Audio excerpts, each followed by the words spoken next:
Bonjour à toutes et bonjour à tous, bienvenue ce soir dans ce live, ce nouveau live exclusif qui est consacré à Ostara, l'équinoxe de printemps.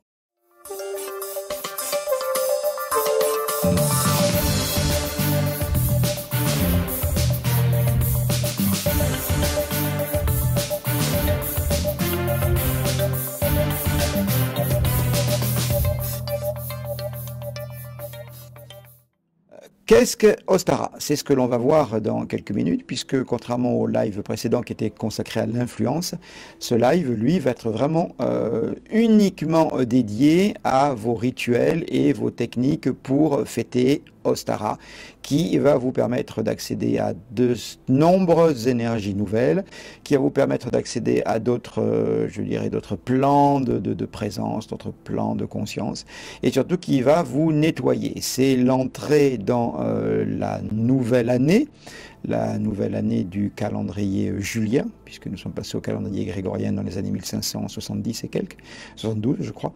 Et avant, le calendrier julien faisait du 1er mars, du 25 mars, du 21 mars, je vais y arriver, ou je crois que c'était à peu près le 21, la date du premier jour de l'année. Les années commençaient en mars, ce qui vous explique pourquoi octobre, qui est le 10e mois de l'année, a le nombre octo, ce qui veut dire 8, comme septembre, qui est le 9e mois de l'année, à le 7, voilà, parce qu'on décale de 2 mois, puisque c'était juste avant 1570, le calendrier julien qui faisait référence. Je vous remercie d'être présent en cette période, on pourrait dire, certains diront troublée, je dirais une période où il y a une véritable redistribution des cartes, une période qui met à jour quelque part, qui met à jour une situation qui était sous-jacente depuis très très longtemps, c'est-à-dire la manière dont l'homme utilise, abuse, viole couramment, quotidiennement, chaque minute sa propre planète. Et à partir de là, à un moment, eh bien, il faut s'attendre à un retour de bâton. Et j'allais dire que la situation actuelle montre, alors qu'il se croit l'être supérieur de sa propre planète, montre à quel point l'homme est con in fine. Pour les élèves des formations et aussi ceux qui suivent, vous avez dû recevoir un mail ou un SMS avec les meilleurs exercices à utiliser pour booster vos énergies internes et vous mettre dans les meilleures conditions psychologiques et physiologiques pour résister à cette attaque que nous subissons de la part du coronavirus. Pour les autres qui ne sont pas des élèves ou qui ne sont pas des apprenants, je vais mettre un mail, un texte qui sera globalement le contenu du mail avec des infos un petit peu en plus et des infos en moins parce que j'ai fait référence dans ces mails à des exercices que seuls les élèves qui sont au niveau 3 ou 4 connaissent.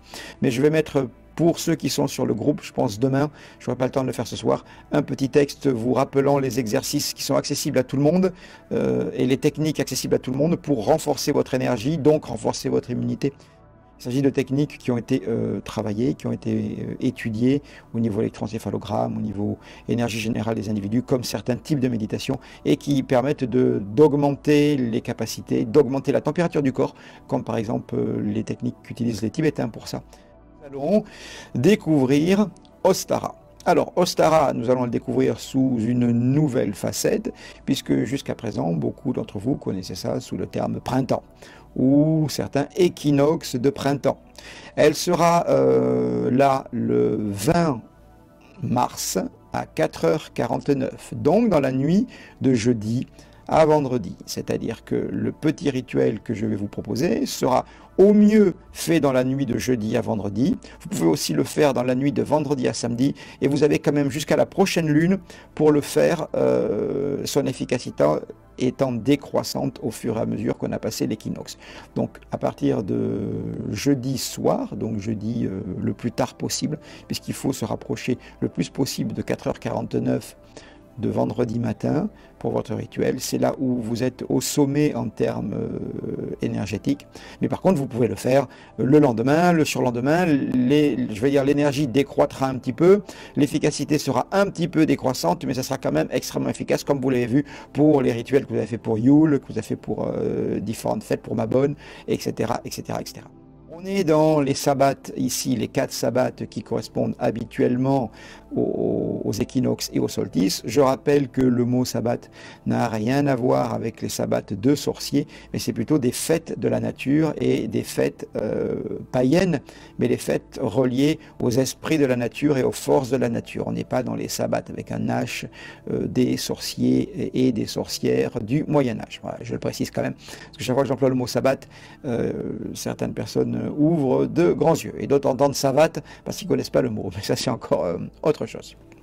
Donc, le sabbat d'Ostara va être un sabbat extrêmement festif, puisque c'est le printemps, l'arrivée du printemps qui donc se caractérise par la sortie des ténèbres. La sortie des ténèbres qu'on avait commencé à voir poindre lorsqu'on a fait les rituels d'Imbolc il y a quelques semaines, qui présageaient que le printemps allait arriver. Ça y est, il sera là dans 2 jours, et le rituel que je vous ai choisi aujourd'hui, parmi tout ce qui est possible de faire, a été, je vais dire, estampillé spécial Covid-19, puisque le rituel initial que je voulais vous enseigner est un rituel qu'on faisait dehors, qu'on faisait à l'extérieur, ce qui est un petit peu logique pour le rituel de printemps. Mais là, vu qu'on n'a pas trop le droit de sortir, j'aimerais éviter que vous soyez de vous faire épingler par la maréchaussée parce que vous êtes à minuit avec une bougie au milieu d'une forêt ou au milieu d'un parc en train de communier avec la nature. On va donc trouver un rituel à faire à l'intérieur de la maison. Ostara est une fête qui, contrairement aux autres, est quand même assez récente, puisqu'on n'en trouve pas vraiment des traces avant 1700-1800. C'est assez étonnant parce que beaucoup d'autres fêtes, beaucoup d'autres sabbats ont des traces beaucoup plus anciennes. Mais celui-là, en l'occurrence, du moins le terme Ostara, est un terme qui dérive d'un conte allemand, et on ne sait pas trop comment ça s'appelait avant. Certains disent Alban Elir, qui était le terme druidique pour ça, mais on trouvera le terme Ostara qu'à partir de 1800 et quelques. Donc si vous entendez parler de ce terme, Alban Elir, ça s'écrit A-L-B-A-N-E-I-L-I-R, qui est le terme celtique, vous saurez qu'on s'adresse à la fête de printemps jusqu'à peu près 1800. C'était ce terme-là qui était employé. De la même manière, l'association aux petits lapins, aux œufs de Pâques, etc., a été bien plus tardive, bien qu'il y ait une tradition avec des œufs dont on va parler un petit peu après. Ostara, c'est une période particulière puisque c'est une période dédiée à la Renaissance, à la disparition des ténèbres, à la fertilité, au commencement, au renouveau et au nettoyage. Alors, ce nettoyage qu'on appellera aussi purification est très couramment, je dirais, vu par le fameux nettoyage de printemps. Quelque part, ce nettoyage de printemps, c'est symboliquement le nettoyage d'Ostara, où on va se purifier en quelque sorte de tout ce que l'on a accumulé durant la période d'hiver, depuis presque Mabon, depuis Halloween, avec Yule, etc. On est resté dans l'introspection et on a probablement accumulé des toxines, accumulé des déchets, et c'est pour ça que Ostara va nous libérer, c'est pour ça que Ostara est aussi un rituel de nettoyage et de purification. Comme je vous dis, qu'on retrouvera dans la notion de nettoyage, de grand nettoyage de printemps, que je vous encourage à faire d'autant plus qu'il faut chasser les microbes en ce moment. Les microbes, les virus, les bactéries et ces toutes petites bestioles pour lesquelles, pour une fois, ça fait partie des rares bestioles pour lesquelles je n'ai pas de pitié. Voilà. Il y a bien des bestioles que j'aime pas spécialement, comme quoi, hein, des fois, bon. Donc, dans le rituel que je vais décrire sous peu, on va retrouver les œufs, parce que traditionnellement, depuis vraiment des traditions extrêmement anciennes, qui à la base venaient de l'Iran, bien avant le Christ, on peignait les œufs en rouge et on s'offrait des œufs peints en rouge. Alors pourquoi rouge? Je vais vous dire tout de suite. Et des œufs représentant bien entendu la fertilité, la renaissance et la transformation. Rouge parce que à partir du printemps, le soleil, dit-on, rentre en bélier, alors qu'avant il était en poisson. Et le bélier, premier signe du zodiaque, premier jour de l'année, quand ce soleil rentre dans le bélier, eh bien on va avoir une couleur rouge. Et c'est pour ça que, contrairement à ce qu'on pourrait croire, Ostara est ésotériquement associé à la couleur rouge, et non pas, comme on pourrait penser, à la couleur verte, même si la couleur verte va être très présente dans le rituel d'Ostara. Voilà. D'ailleurs, les couleurs d'Ostara sont extrêmement multiples. Vous pouvez utiliser quelque part presque l'arc-en-ciel, puisque dans Ostara, on va retrouver du jaune et du orange dans les couleurs traditionnelles. Hein, je vous dis, cette Ostara est une fête extrêmement colorée, une fête très festive. C'est pas une fête triste, c'est une fête extrêmement festive, très colorée. On va retrouver du jaune et du orange, qui vont bien entendu symboliser le soleil et son apparition. Hein, sous toutes ses formes, soleil purement or et soleil plus orangé, soleil or quand il est à son zénith, soleil orangé quand il est à l'aube ou au crépuscule.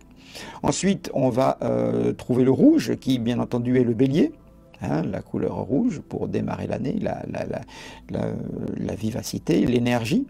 On va y trouver aussi la couleur verte, bien évidemment, extrêmement présente dans la renaissance de plein de végétaux, les coussoudes, les primes verts, les jonquilles, enfin tout ce qu'on a la chance de voir dans nos prairies, pour ceux qui ont la chance d'avoir des prairies autour d'eux, et moi en province, j'ai cette chance-là, donc que je souhaite à tout le monde d'ailleurs. Après le vert, on va trouver aussi le bleu pour la paix, pour la tranquillité. On va, une couleur froide, justement. On va retrouver aussi le violet, pour tout le côté très spirituel avec une spiritualité tournée vers la nature, et non pas vers un dieu monothéiste avec une grande barbe ou un œil au-dessus de la tête, mais la nature vue comme une divinité. On va y retrouver aussi le blanc, hein, pour la paix, pour l'harmonie, pour l'équilibre, parce que Ostara est un jour d'équilibre, et vous allez voir pourquoi Ostara est un jour d'équilibre. Et il y a très peu de couleurs qui n'y sont pas, effectivement, quasiment la seule couleur qui n'y est pas, c'est le noir, les ténèbres, qui ont été chassées par le soleil. Pourquoi l'équilibre? Tout simplement parce que symboliquement, Ostara est le jour où les nuits et les journées ont la même durée, quasiment exactement. Alors ça peut dépendre un petit peu de l'endroit où on se place sur la planète, mais à Ostara, le soleil est à son zénith, dit-on, et il est parfaitement aligné avec l'équateur. Voilà, c'est comme ça qu'on va définir cet équinoxe. Un soleil au zénith est parfaitement aligné avec l'équateur. Donc cet équilibre est représenté à la fois équilibre entre le chaud et le froid, puisqu'on retrouvera la couleur bleue, froide, et la couleur jaune, qui vont nous donner vert, la verdure d'Ostara. Et on dit souvent que le printemps est représenté, je dirais, de manière grand public par le vert, tout simplement parce qu'il y a la renaissance des feuilles, et on dira que le printemps est tiède, non pas en termes de température, mais en termes de couleur, puisqu'il est le mélange du jaune chaud et du bleu qui est vert, et du bleu qui est froid. Et tout ça nous donne un vert tiède. Donc, fertilité, bien évidemment, renouveau, renaissance. On compare souvent Ostara à la renaissance du papillon qui est passé de chenille à chrysalide et qui va sortir, qui va déployer ses ailes multicolorées, un petit peu comme l'arbre dans mon dos, et qui va déployer ses ailes pour s'envoler et vivre son printemps puis son été. Et sa fin de l'été, son automne, bien évidemment. Donc, magiquement, par contre, là, jusqu'à présent, entre le renouveau, la croissance, le nettoyage, l'équilibre, on était dans le thème global d'Ostara. En termes magiques, païens, M avec un grand, magique avec un grand M, on va se retrouver avec des choses assez proches qui vont être effectivement harmonie, purification, désir et renaissance, transformation, transmutation. C'est plus une transmutation qu'une transformation. C'est pas que la forme qui change, c'est vraiment profondément. C'est une transmutation. Il y a vraiment une transformation interne profonde. Le papillon, la chenille ne se transforme pas en papillon, elle se transmute vraiment. C'est pas juste la forme qui change. Il y a vraiment dans la chrysalide, le corps du papillon devient liquide. Si une chrysalide est déchirée, c'est du liquide dedans. Et c'est vraiment une pure transmutation. Donc c'est ce que l'on vit à Ostara, tout début de l'année païenne sur le calendrier julien, qui, je vous le rappelle, a été en cours jusqu'à 1572. Ça y est, ça m'est revenu la date exacte, pour céder sa place au calendrier grégorien. Quelles vont être les lames de tarot que vous utiliserez sur votre autel? Les lames de tarot sont aussi très multiples pour Ostara. Vous y trouverez à peu près 6 ou 7 lames de tarot. Vous y trouverez le fou, le folle, le mat, ici, celui qui part sur les chemins, celui qui a à la fois le début et la fin, puisque c'est la lame sans numéro. Hein. Il est à la fois le 0 et le 22, il est le tout et le tout. Il est le départ et la fin, il est la cause et l'effet. Vous y trouverez le battleur, vulgairement appelé ensuite magicien, mais le vrai terme est battleur, ce qui n'a rien à voir, ce qui est vraiment le représentant de l'illusion. Vous y trouverez la papesse, qui est quand même la gardienne des portes du temple de Salomon, en l'occurrence, qui est la gardienne de l'entrée, celle qui va ou pas vous permettre de franchir les portes du temple et d'être initié au savoir. Vous y trouvez ensuite l'impératrice, qui elle va représenter quelque part l'adolescence, cette période pleine d'énergie, dans lequel on va être au printemps, mais une énergie non ordonnée, une énergie qui n'a pas l'expérience, une énergie fougueuse, une énergie qui déborde. Et effectivement, lors d'Ostara, il est intéressant et plus prudent de faire attention à ces bouffées d'énergie débordantes, d'énergie, de désir, de volonté de faire, qui doivent être quand même canalisées de manière à ce que ça serve à quelque chose et que ce ne soit pas un déploiement inutile. Vous avez ensuite... Alors c'est laquelle que vous avez là? La force, bien évidemment, la force, qui va être entre autres la victoire du bien sur le mal, mais c'est très subjectif, les deux principes alliés, en quelque sorte, l'élévation, puisque c'est la pensée qui va au-delà de la bête, qui maîtrise l'animal en nous. C'est donc notre cœur, pas notre mental qui mentalise et qui cérébralise, mais notre kokoro, notre essence, notre âme, qui va maîtriser nos dragons intérieurs pour en faire des alliés. Thème que les élèves des formations, dont on en a fait une très sympa ce week-end, ont à cœur de travailler, puisqu'on a beaucoup travaillé d'ailleurs ce week-end sur la notion d'acceptation, d'aller chercher en soi ses propres dragons, d'aller plonger en soi pour se mettre face à ce qu'on est et surtout ce qu'on n'est pas, l'accepter et en faire une force. Donc aller chercher ses propres dragons, c'est le premier pas de tout développement, aller les chercher, les dompter, les reconnaître, les accepter comme tels pour pouvoir travailler dessus. C'est la force. La justice, c'est bien la justice ici, tout à fait. La droiture qui tranche la voie du milieu, celle qui s'élève au-delà de la dualité des deux plateaux, des deux fléaux, blanc, noir, bien, mal, qui va s'élever au-dessus de ça dans une ascension verticale. On est sur la justice.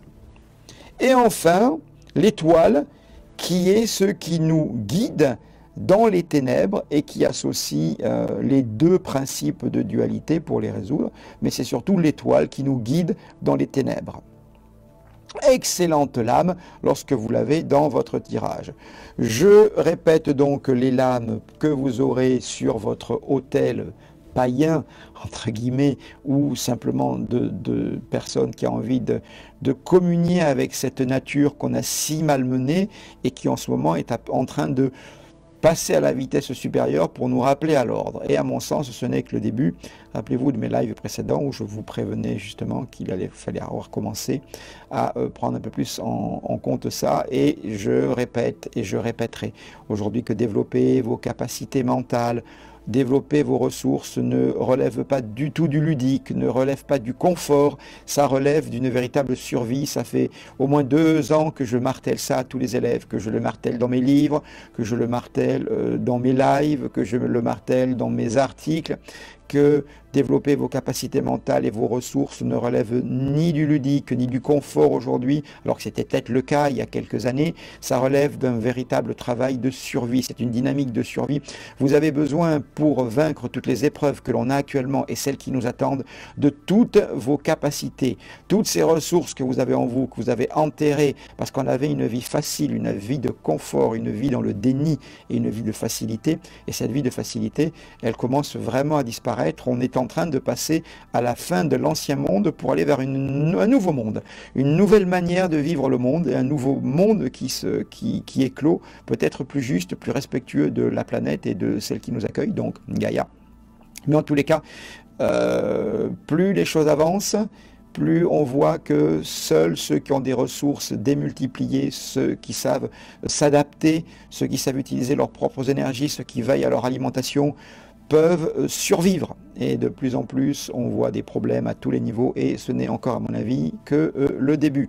Ce n'est pas une prédiction fataliste, c'est simplement une constatation, et c'est un espoir qui, lui, puisque il faut aussi nous adapter et développer toutes ces ressources que l'on avait en nous, ces ressources reptiliennes et instinctives que l'on a perdues, ces ressources qui nous ont permis de survivre à une époque où on descendait des arbres, et on n'avait ni griffes, ni crocs, ni venin, ni carapace, ni défense gigantesque pour lutter contre les bestioles énormes qu'il y avait à l'ère quaternaire, hein, les tigres avec des dents comme ça, les mammouths et plein de bestioles qui voyaient plutôt en nous un déjeuner que autre chose qu'un partenaire de Scrabble. Et on a réussi à vaincre ça et conquérir la planète parce qu'on a utilisé nos ressources. On s'est endormi sur nos lauriers, on a été, je dirais, étouffé par notre matérialisme, étouffé par notre obsession du profit, et on est en train de le payer de plus en plus. Il faut revenir à ses capacités instinctives, revenir à nos vraies ressources, revenir à l'essentiel. Et j'espère que cette période de confinement va permettre à tous de au moins se poser la question par rapport à cette période incroyable que l'on vit. Je pense qu'il n'y a pas beaucoup de générations qui ont vécu ces périodes-là et qui sont encore vivants, hein, ou vivantes du moins. C'est pas une guerre, c'est un autre type de guerre. Et on vit quelque chose de particulièrement unique qui a des chances de se reproduire de manière moindre et aussi de manière plus grave d'autres fois. Donc on doit vraiment être préparé physiquement, mentalement, et pour ça on a besoin de toutes nos ressources. On a besoin de s'allier les uns aux autres. Je vous rappelle que c'est parce que l'humain a su s'allier aux autres humains qu'il a pu vaincre et conquérir la planète. C'est ce qu'il va falloir faire, se réunir à nouveau, faire preuve de plus de compassion avec l'autre, plus d'amour, plus de partage, moins d'avidité, moins de matérialisme, et simultanément plus de bienveillance et plus d'harmonie avec la planète. Ne pas oublier et donc se souvenir qu'aujourd'hui, la planète n'est pas à notre service. Nous sommes au service de la planète qui nous accueille. Elle nous accueille, cette planète. Et nous sommes ses débiteurs. Nous sommes à son service. Nous ne sommes pas là pour la violer, la piller, la ruiner, parce que c'est nous que nous violons, que nous pillons et que nous ruinons quand on fait ça. Nous sommes à son service. Et se rappeler ça, revenir dans cette logique-là, ça fera du bien, je pense, à tout le monde. Couplé sur ça fini, je récapitule les lames de tarot. Nous avions donc pour votre hôtel le folle, mat ou fou, le terme fou étant employé à tort et après. Le battleur, pardon. La papesse, gardienne des piliers du temple, le battleur, pourvoyeur d'illusions, qui représente, si on revient là, le fou, c'est vous, c'est moi, celui qui prend son chemin, qui part avec son petit baluchon et qui n'écoute pas le chien qui est en train de l'empêcher d'avancer, mais qui part sur les routes uniquement avec ses maigres biens. Et je dirais délesté de ses peurs, délesté de ses croyances. C'est ce qui symbolise. Il rencontrera donc le magicien, qui est le monde de l'illusoire, le battleur, le monde de l'illusion, qui répondra à la question du mat, mais comment puis-je avancer, évoluer? Il lui dira, le battleur, va voir la papesse, elle garde les deux colonnes à l'entrée du temple. Papesse qui lui donnera ou pas la possibilité de rentrer. Et là, il commencera à évoluer vers effectivement son adolescence. Il commencera à évoluer vers le statut d'impératrice. En apprenant à maîtriser ses énergies, puis ensuite travailler son intuition, l'intuition du cœur, son kokoro, son essence, pour arriver à vaincre ses propres dragons. Et les vaincre, ça ne veut pas dire les tuer, ça veut dire les apprivoiser, en faire des amis, en faire des alliés, comme l'ego est notre meilleur allié si c'est un allié, mais ça peut être le pire des ennemis si c'est un maître, et le meilleur des alliés si c'est un esclave.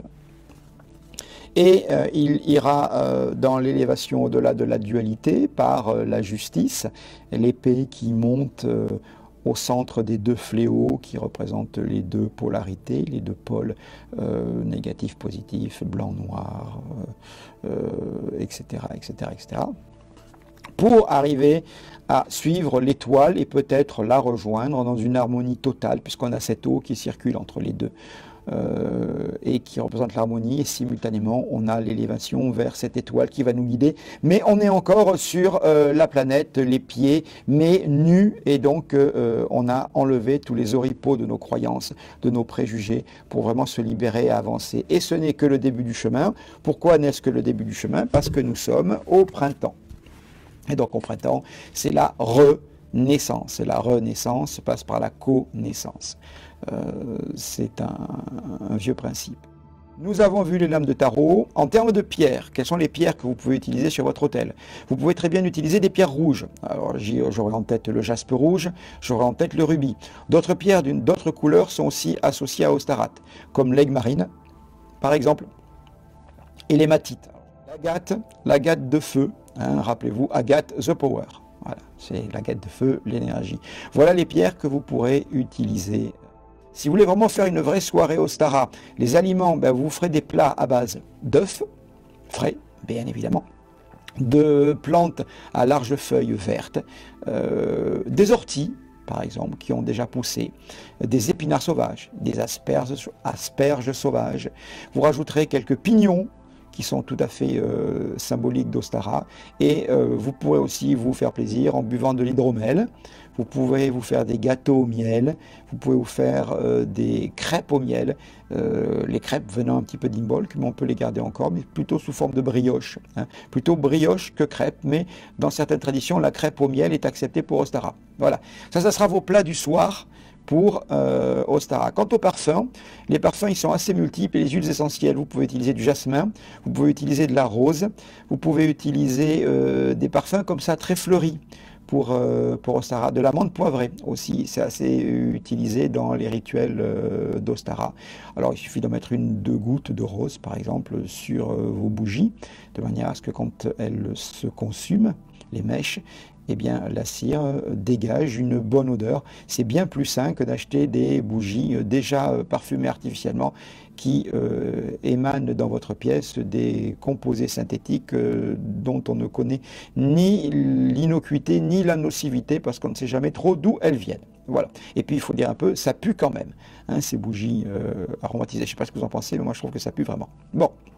Alors, je pense vous avoir dit globalement ce que j'étais censé vous dire là-dessus. Pensez à vous inscrire au groupe si vous voulez pouvoir avoir toutes les dernières infos concernant ce qu'on fait et les dernières techniques à utiliser pour renforcer votre énergie, votre immunité.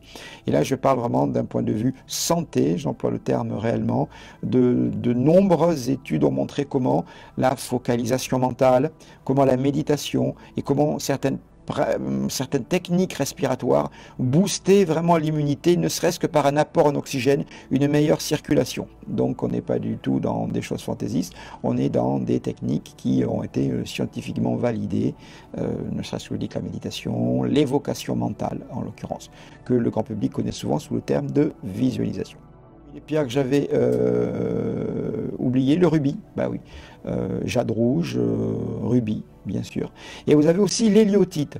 L'héliotite, c'est la fameuse pierre de soleil, la vraie pierre de soleil. Méfiez-vous énormément des imitations. Aujourd'hui, quand on s'intéresse aux cristaux, on se rend compte que depuis à peu près 5-6 ans, on a, venant de Chine, ça aussi, tout un ensemble de fausses pierres qui sont très jolies. C'est des blocs en verre, quelque part, hein, des blocs en verre. Et dedans, on peut voir des petites paillettes brillantes. C'est des paillettes de cuivre, souvent. Alors, elles peuvent être noires, elles peuvent être blanches, elles peuvent être orange roux pour des fausses héliotites. Mais toutes ces pierres-là, avec des paillettes à l'intérieur, sont fausses. Alors, elles sont esthétiques, elles sont jolies. Souvent, elles sont sous forme de petites pierres roulées, à peu près cette taille ou celle-là. Hein, voilà. Je vous dis, j'en ai vu des noires, j'en ai vu des blanches, j'en ai vu des vertes, j'en ai vu des bleues. Vous les trouverez sous forme de pendule, sous forme de collier. Si vous avez envie d'avoir de véritables cristaux, ceux-là n'en sont pas. Ce n'est pas vilain, c'est même esthétique si on aime, c'est un peu tape à l'œil, mais ce ne sont que des fausses pierres, c'est-à-dire de la pâte de verre dans laquelle on a mis des petites paillettes en doré ou argenté et un colorant. Méfiez-vous beaucoup de ces pierres-là qui auront le label pierre naturelle, quartz naturel. Par exemple, on voit ça pour des opales, on voit ça pour du quartz, on voit ça pour plein de pierres aujourd'hui. Donc soyez vigilants, une pierre trop belle avec des couleurs qui ne sont pas normales pour ces cristaux-là, souvent c'est de la pierre reconstituée. Soyez extrêmement vigilants, n'hésitez pas à demander son avis à un véritable spécialiste. Les marchands de pierres sur les marchés et sur les petits stands sont pour la plupart des gens qui ne connaissent pas plus que vous les pierres. On a vu les pierres, on a vu les lames de tarot, on a vu les parfums, on a vu la nourriture, on a vu quasiment tout ce qu'il vous fallait pour vous faire une super soirée d'Ostara. Parmi la nourriture, je vous ai dit, pensez aux orties. Les orties en soupe, c'est excellent et c'est tout à fait d'Ostara. Ne vous inquiétez pas, une soupe d'orties, ça ne pique pas. Nous allons passer maintenant au rituel. Alors pour ce rituel, qui est un rituel de divination et un rituel de nettoyage, vous allez avoir besoin de quoi? Vous allez avoir besoin normalement de 4 bougies blanches. Vous aurez besoin d'une bougie noire et d'une bougie rouge. Alors, en temps normal, cette demande-là est d'un œuf, entre autres, et d'un verre d'eau. Mais on va voir quelle eau. Alors, en temps normal, cette demande-là aurait été facile à remplir en allant dans une boutique ou en fouillant dans vos petites affaires de païens et de druides, vous auriez trouvé ça avec facilité. Aujourd'hui, où nous sommes tous confinés chez nous, il va peut-être pas forcément être facile de trouver ces bougies-là. Alors, ce que vous pouvez faire, c'est, les bougies n'ont pas besoin d'être très grandes. Donc, avec une bougie de cette taille, vous pouvez déjà en faire 3. Si vous avez 2 bougies blanches de cette taille, ça vous suffira. Vous les couperez en 3, ce qui vous fera 6 morceaux de bougies blanches et vous teinterez au gros marqueur ou plutôt au feutre, c'est mieux, en rouge et en noir, 2 bougies, une en rouge et une en noir. Je sais, on fait avec les moyens du bord, mais si vous n'avez pas une rouge, une noire et 4 blanches, eh bien on va faire comme ça. Pour l'œuf, plus il est frais et bio, mieux c'est. Bien évidemment, le plus naturel possible. Et si vous pouviez opter pour des œufs qui viennent de petites poules joyeuses qui vivent en liberté et qui ne sont pas becquetées par les sauvages qui mangent encore des animaux, eh bien, choisissez ces œufs-là. Donc, il vous en faudra un, le plus frais possible. Il vous faudra un verre. Alors, ce verre va être à peu près comme ça, de cette taille-là, en gros. Vous mettrez dedans. Alors, au mieux, vous utiliserez l'eau de lune que vous avez préparée lors des pleines lunes précédentes ou des rituels précédents. Les élèves qui ont travaillé à notre soirée de Yule, par exemple, ont probablement encore de l'eau de lune. On avait une super lune, on a fait une super soirée et on a tous fait plusieurs litres d'eau de lune. Donc utilisez l'eau de lune. Si vous n'avez pas de l'eau de lune, certains recommandent de l'eau bénie. Bon, c'est juste pour la manière dont, à l'intérieur, elle concentre toutes les intentions, plus qu'autre chose, cette eau bénie. Sinon, vous utilisez de l'eau distillée, tout simplement. Voilà. Donc, en termes de musique, bon, vous pouvez mettre une texture sonore qui vous plaît, Mindwave 1 ou Astral seront totalement adéquates. Sinon, on peut mettre une petite musique de relaxation, c'est pas aussi efficace qu'une texture qui vous induit des états plus profonds d'hyperconscience, mais une petite musiquette qui vous plaît bien, douce, sera parfaite. Vous pouvez faire ce rituel à plusieurs, il faudra donc, dans ce cas-là, un œuf par personne. Voilà, un œuf par personne. Et vous allez voir, on va retrouver des rituels assez intéressants parce que ce rituel de l'œuf, on le retrouve dans beaucoup de traditions. Et je me rappelle l'avoir par exemple vu il y a quelques années par un chaman qui était un chaman mexicain Et non, il était amazonien, il avait avec lui un curanderos mexicain, c'est-à-dire un guérisseur mexicain. Et il venait à Paris 2-3 jours, il faisait des rituels, il repartait dans son pays, et puis il revenait à Paris quelques jours, il faisait ses rituels, il repartait. Donc vous aviez le curanderos, qui était le guérisseur, entre guillemets, mexicain, qui travaillait avec ce chaman, et qui faisait ce rituel de l'œuf. Et on trouve des variantes aussi en Amazonie, on trouve des variantes en Afrique, on trouve ces variantes de travail avec l'œuf dans quasiment toutes les traditions. Ce rituel va se faire en 2 temps. Le premier temps est un temps de nettoyage et le deuxième temps est un temps de divination. Vous avez 2 manières de faire le rituel au choix. Si vous avez tendance à aimer que les choses soient vite faites, vous commencez par la partie nettoyage et vous finissez par la divination. Si vous avez envie de prendre votre temps, de vraiment communier, vous avez le temps de le faire dans votre rituel, vous commencez par la partie divinatoire et vous finissez par la partie méditative, de nettoyage et de programmation. Parce que celle-là, vous pouvez la faire durer autant de temps que vous voulez. C'est ça qui est bien. Vous allez commencer par sur votre autel, vous serez vous toujours face à l'est dans cette technique-là. Vous mettez votre autel de manière à ce que vous soyez face à l'est. D'ailleurs, est et ostara, c'est comme Eastern en anglais pour Pâques. Vous voyez, on est dans ce est-là. On retrouve la racine du même mot d'ostara dérivant de Oestre, qui est le nom d'une déesse. Vous allez faire un carré avec vos bougies de manière à entourer le verre. Avec quelle bougie? Avec vos 4 bougies blanches. Chacune représentera un élément. L'eau, la terre, le feu et l'air. Voilà. Terre plutôt, eau, feu, air. Je regardais l'ordre dans lequel je l'ai cité. Certains, pour ce rituel, aiment bien au pied de chaque bougie mettre un petit peu de l'élément. Donc pour la bougie représentant la terre, vous pourrez mettre un peu de terre. Pour la bougie représentant l'eau, eh bien, vous mettez un peu d'eau. Pour celle représentant le feu, il y a la flamme. Et pour celle représentant l'air, eh bien, vous aurez un peu d'encens, par exemple.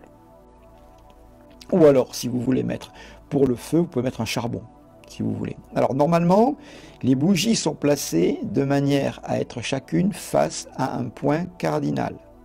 Voilà. On va rester très simple, il n'y a pas besoin de dire particulièrement tel élément vers telle direction. On ne va pas s'embêter avec ça. Ça, c'est déjà pour des pratiques plus avancées. Mais vous pouvez essayer d'avoir une bougie dirigée, vous faites un carré vers les points cardinaux. Voilà. Et essayez de garder l'ordre terre, eau, feu et air, si possible. Donc dans ce cas-là, la terre est en face de vous, donc elle est au point cardinal ouest. Vous avez après, et vous suivez dans l'ordre des aiguilles d'une montre. Voilà. Pas très écartées vos bougies, de manière à pouvoir accueillir au centre la bougie noire, la bougie rouge, le vert, avec l'eau et l'œuf. Admettons qu'on veuille commencer par la divination. Si on commence par la divination, vous allumez les 4. Alors bien évidemment, je ne vous précise plus, vous prenez quelques minutes pour respirer profondément, vous faites ça tout seul, vous essayez d'avoir une fenêtre dont la lumière naturelle de la lune, si elle est présente, donne dans votre pièce. Vous évitez les gosses, vous évitez le téléphone, le petit chat et le petit chien, vous le mettez dehors. Vous gardez une pièce rien que pour vous, dans la pénombre. Vous évitez la télé dans la pièce d'à côté. Enfin voilà, vous mettez des bonnes conditions. Je devrais même plus avoir à vous le répéter normalement, ça vous êtes censé le savoir.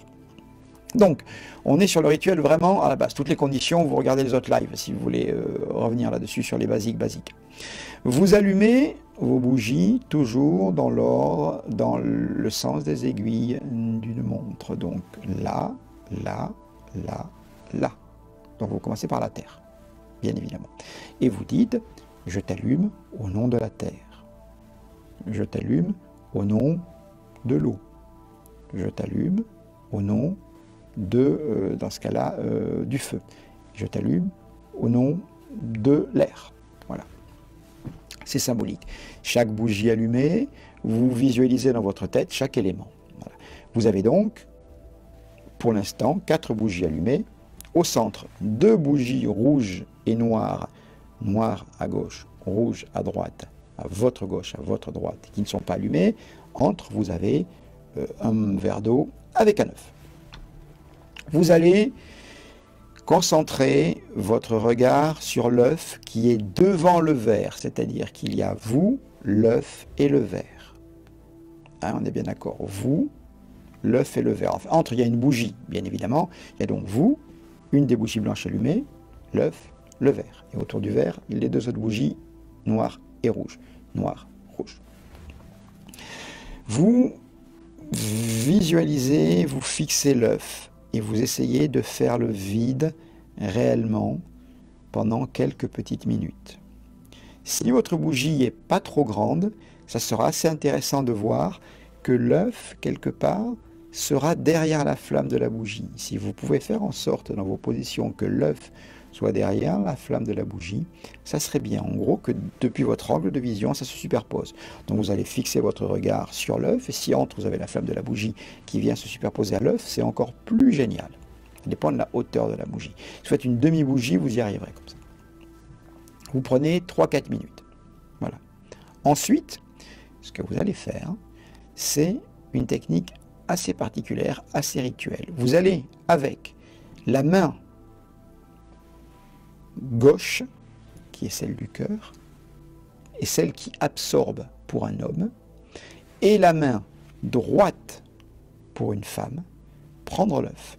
L'homme prendra l'œuf avec la main gauche, la femme le prendra avec la main droite. Sauf si vous savez que vous avez une circulation inversée, mais ça vous devez comprendre ce que ça veut dire si vous savez que vous en avez une. Voilà. Donc, pour un homme, la main gauche, pour une femme, la main droite. Et vous allez poser l'œuf sur le haut de votre tête et frotter doucement. Puis vous frotterez autour, vous frotterez le visage, vous frotterez les bras, comme ça.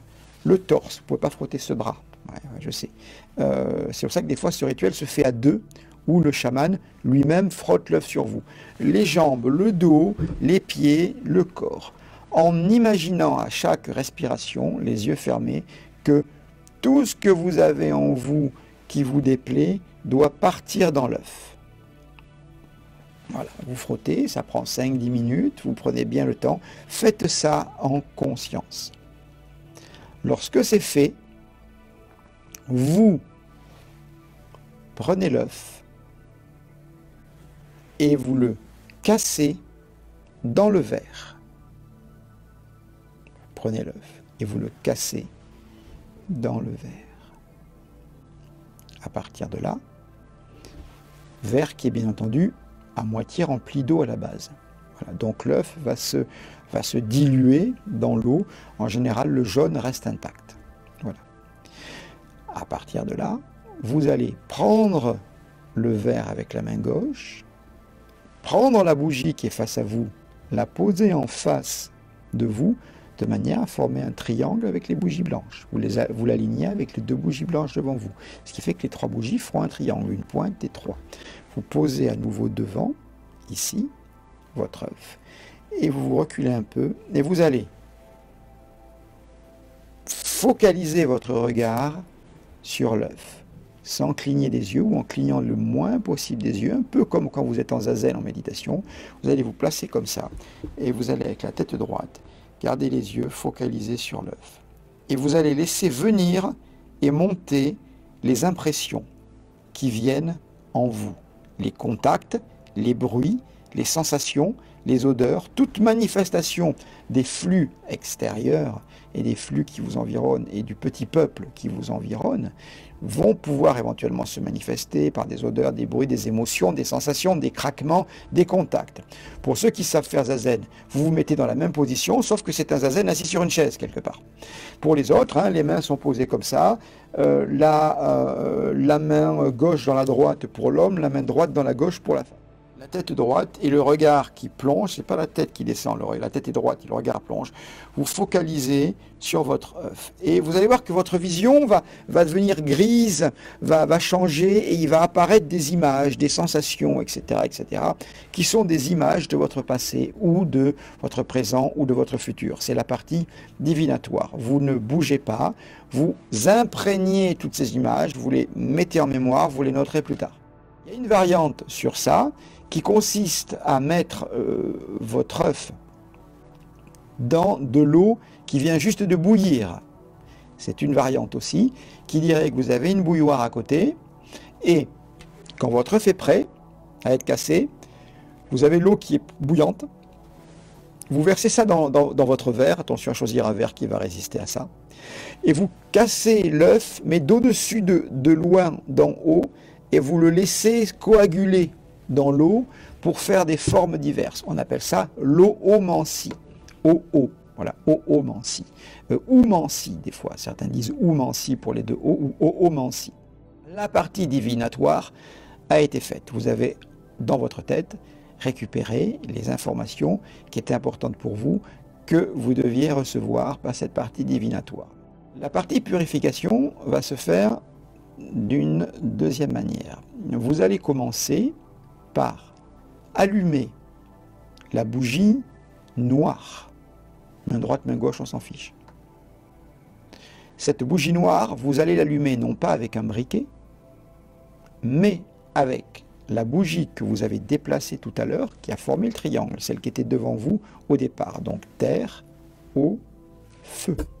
La bougie de feu. Celle qui était là, que vous avez déplacée pour placer le verre devant vous avec l'œuf. Hein, qu'on soit bien d'accord. Vous allez vous en servir pour allumer la bougie noire.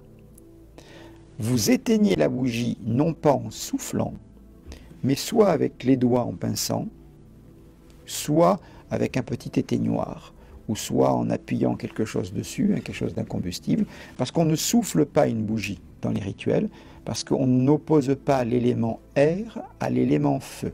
Voilà, parce que ça attise. Et souvent dans les incendies, le vent attise le feu. Donc symboliquement, on ne met pas air et feu. On mettrait eau et feu, si on voulait, mais pas air et feu. Donc, soit un éteignoir, soit avec les doigts. Prenez cette habitude de toujours éteindre vos bougies, soit avec les doigts, soit avec le feu. Vous pouvez mettre un tout petit peu de salive sur vos doigts, même si en ce moment, c'est pas très conseillé de lécher ses doigts. Voilà, surtout pas. À partir de là, vous avez 4 bougies éteintes et une bougie noire qui est allumée, à côté, une bougie rouge qui est éteinte. Vous allez, dans cette bougie noire, c'est la partie nettoyage, reprendre votre position de tout à l'heure, focaliser dessus, et là, dans la fumée de la bougie noire, vous allez imaginer, évoquer mentalement que tout ce que vous voulez nettoyer, purifier, dont vous voulez vous débarrasser pour commencer une nouvelle année de printemps au top de votre forme, eh bien vous allez le projeter dans cette bougie noire. Et vous allez évoquer mentalement que chaque volute de fumée de cette bougie noire, eh bien, ça élimine tout ce dont vous vouliez vous débarrasser. Voilà. Alors vous faites des images mentalement, vous fatigué, vous malade, vous triste, vous seul, enfin, ce dont vous voulez vous débarrasser. Une fois que vous avez fait ça 5-10 minutes, vous passez à la partie focalisation positive, vous allumez la bougie rouge à partir de la bougie noire, car le printemps rouge va naître des ténèbres noires. Vous éteignez la bougie noire et sur la bougie rouge, vous allez, au lieu de projeter vos choses négatives dans la bougie noire, dans la flamme, et d'imaginer que ça les brûle et que tout part en fumée, parce que c'était ça, vous expiriez, vous projetiez sur l'expiration, j'ai oublié de vous le dire, tous vos pensées noires, vos peurs, ce dont vous voulez vous débarrasser dans la flamme de la bougie noire qui carbonise, et la fumée, ben, c'est les restes qui disparaissent. À l'inverse, sur la bougie rouge, vous allez sur l'inspiration. Aspirez cette flamme, cette énergie, vous l'aspirez et vous sentez qu'elle vous remplit d'une puissance, d'une énergie cosmique et vous évoquez mentalement, hein, évocation mentale, qu'on appelle en grand public visualisation, mais les apprenants savent pourquoi le terme visualisation n'est pas adéquat. Donc vous faites une évocation mentale de tout ce que vous voulez de positif dans l'année qui arrive. Ça peut durer 5, 10, 15 minutes. Toujours dans cette position remise, donc la bougie noire est éteinte, bien évidemment, il ne reste que la bougie rouge. Et vous focalisez et vous aspirez la flamme et vous imaginez cette flamme qui vous remplit et qui vous donne toute la force, l'énergie pour être ce que vous voulez être, recevoir ce que vous voulez recevoir, évoluer comme vous voulez évoluer et vous élever. Et remplir les autres de votre compassion, de votre amour avec un grand A, agapé, et de votre bienveillance et de votre sens du partage. Parce que l'idée est de partager, d'offrir, et en offrant, on s'enrichit aussi soi-même. Il ne s'agit pas de se dépouiller, il s'agit d'offrir pour s'enrichir aussi soi-même. Partager quelque part et recevoir le partage. Et Dieu sait qu'on va commencer à en avoir sacrément besoin sur cette planète. Il va vraiment être temps. Donc ça, vous le faites le temps qu'il faut. Et quand vous sentez que vous n'avez plus d'images qui vous viennent en tête, vous n'éteignez pas la bougie rouge. Vous allumez la bougie rouge, la bougie noire, pardon, avec la bougie rouge, et vous n'éteignez pas la rouge, donc, et vous les laissez toutes les deux brûler là. Parce que la nature a besoin d'harmonie. Donc, la lumière rouge, dans ce cas-là, ça aurait pu être une bougie jaune, mais ça serait en été qu'elle serait jaune. Elle est rouge, là. Cette lumière naissante ne peut exister que parce qu'il y a les ténèbres à côté. Et les ténèbres ne peuvent exister que parce qu'il y a la lumière à côté. C'est le principe de dualité créatrice, quelque part. Et là, vous allez en profiter pour continuer une petite méditation, vous reposer et vous imaginez reliant le ciel et la terre en un point ici, à chaque respiration, et vous laissez remplir de cette énergie printanière qui vous enveloppe et qui est naissante ce soir-là. Votre rituel se finit quand vous le sentez. Vous remerciez toujours aux 4 directions pour tout ce qui vous a été offert, que ce soit l'univers ou des flux ou des petits peuples de la nature ou le petit peuple qui est autour de nous. Hein. Vous voyez ce que je veux dire pour ceux qui ont fait les rituels de Samhain. Il est possible qu'il y ait des choses qui se manifestent, mais ce n'est pas forcément le moment où il va se manifester le plus de choses, surtout dans un appartement. Dans la nature, oui. Dans la nature, vous risquez d'être, comment on pourrait dire, pas envahi, parce que le terme serait péjoratif, mais accueilli par plein de petits peuples de la nature, trop contents de voir quelqu'un venir fêter la nature avec eux. Parce qu'eux sont dehors ce jour-là, hein, qu'on soit très bien, très clair. Mais en confinement, ça va être un peu difficile. Bon, pour ce printemps-là, ça va pas être facile. Mais on fera quelque chose pour la Saint-Jean, par contre, pour l'été. On pourrait aussi rencontrer aussi d'autres plus gros peuples là, pendant Saint-Jean. Donc, vous aurez peut-être des contacts pour les plus sensibles. Pour les moins sensibles ou qui habitent dans des endroits où il y en a moins, ben, il y aura moins de contacts. Et si le lieu est sûr pour vous, qu'il n'y a pas de risque de coup de vent, qu'il n'y a pas de risque de quoi que ce soit, vous pouvez laisser les 2 bougies brûler jusqu'au matin, quelque part, ou quand vous vous réveillez, ben, elles sont éteintes. Voilà. Si vous avez un doute sur le lieu ou la sécurité du lieu, vous éteignez vos bougies après avoir remercié et vous avez achevé votre superbe rituel d'Ostara. Alors, je compte sur vous pour, bien évidemment, me faire un compte-rendu de ce qui s'est passé pour vous dans les commentaires, bien évidemment, ou envoyez-moi ça par message privé et je vous répondrai à des questions techniques. Si vous avez des questions techniques, parce que c'est vrai que ce rituel est quand même assez précis, puis comme je l'ai un petit peu changé pour vous cet après-midi, j'en ai pris un autre justement pour être adapté aux conditions Covid-19, eh ben, j'ai pas de fiche technique, j'ai pas tout ça à vous donner dans le groupe ou à mettre sur Facebook. Pour l'instant, j'ai pas eu le temps. Je n'aurai probablement pas le temps pour demain. Donc n'hésitez pas à me faire des commentaires en me posant quelques questions et j'y répondrai Je souhaite vraiment que vous preniez tous très soin de vous, des gens que vous aimez. Je vous rappelle aussi une information extrêmement importante qui me tient à cœur. Tous vos animaux de compagnie ne sont pour vous que des soutiens et des aides. Aucun animal de compagnie, à moins que vous viviez dans la brousse la plus reculée ou dans une caverne avec certaines chauves-souris, hein, tous ces animaux-là sont totalement sains. Ils ne sont pas sensibles à ce virus-là et ils ne peuvent pas le transmettre. La seule chose qui peut vous transmettre ce virus, c'est un autre être humain pour l'instant. Donc, soignez vos animaux, ils sont une véritable aide pour vous, ils vont vous accompagner. C'est trop triste de voir la SPA qui reçoit en ce moment des dizaines et des dizaines d'animaux en plus, ou des vétérinaires à qui on demande d'euthanasier des animaux, parce que les gens n'ont même pas compris qu'au contraire, ce sont des aides. Votre chien, votre chat, vos animaux vous aident, vous soutiennent. Donc pensez-y, ils vont vous aider dans votre épreuve. Donc ça c'est extrêmement important et transmettez ce message aussi. Voilà. Bien entendu, comme d'hab, vous pouvez vous abonner sur la chaîne YouTube où je mets progressivement les vidéos. Je vous remercie, prenez soin de vous, faites très attention, soyez vigilants et tout ça va très bien se passer. Tout ça, ce n'est que le début de notre évolution et les mentalités changent, les comportements changent et quelque part c'est peut-être pas mal. C'est dommage d'en passer par là, mais ça peut-être faire bouger les choses dans une bonne direction. Donc c'est à nous de voir qu'est-ce qu'on va faire de cette épreuve.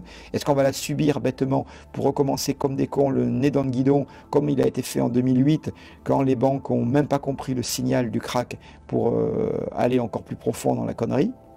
Ou alors est-ce qu'on va se réveiller et on va prendre ça comme un coup de semonce pour pouvoir modifier diamétralement notre trajectoire pour essayer d'être plus en harmonie et en cohérence avec la planète? Si ça ne tenait que de moi, ce serait cette solution-là, mais on n'est tous qu'une petite lumière. Même si les bouddhistes disent qu'il suffit d'allumer une allumette pour que la terre entière soit éclairée, on a besoin d'allumer beaucoup de petites bougies pour que les choses évoluent. Donc on va voir comment ça se passe.